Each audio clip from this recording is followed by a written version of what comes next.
ফার্স্টে কড়াতে তেল দিলাম, তেল দেবার পরে একটু গরম হয়ে যাবে, আদা রসুন কিমা দেবেন, নাড়াচড়া করবেন, একটু ব্রাউন কালার হয়ে যাবে। ব্যাস ব্রাউন কালার হয়ে গেছে। এবার গ্রিন চিল্লিটা দিলাম,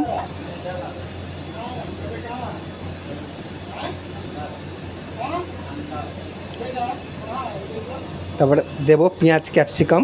এরপরে পেঁয়াজ ক্যাপসিকামটা দেবো, ভালো করে নাড়াচড়া করে নেবেন,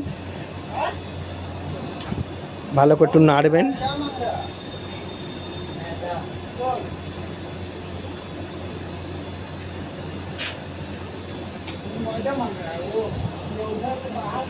ভালো করে নাড়ার পরে তারপরে দেবে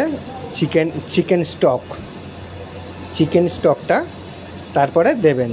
এটা হচ্ছে 1 প্লেটের মাপের দেখানো হচ্ছে, কেউ স্কিপ করবে না, দেখার চেষ্টা করবেন। তারপরে দিলাম চিকেন, বোনলেস চিকেনটা দিলাম 1 প্লেট পরিমাণের, আমি এটা দেখাচ্ছি। দেওয়ার পর নুন দিলাম, চিনি দিলাম, ব্ল্যাক পেপার দিলাম, তারপরে দেব ব্ল্যাক ভিনিগার, সয়াবিন সস, যেটা সয়াবিন সস দেওয়া হচ্ছে।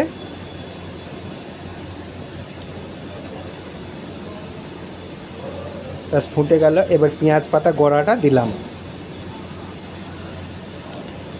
বেশি ফুটে উঠলো ভালো, একটু পেঁয়াজ ক্যাপসিকামটা হয়ে গেল, ভেতরে মশলাটাও ঢুকলো। এবার কর্নফ্লাওয়ারটা দিলাম, কর্নফ্লাওয়ারটা মাম মতন দেবেন, যেরকম থিকনেস খাবেন, যেরকম মোটা খাবেন সেইভাবে দেবেন।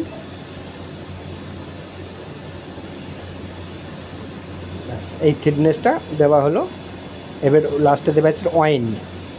এবার এই ফাইনাল হয়ে গেছে, এটা ফাইনাল ডিশ এটা।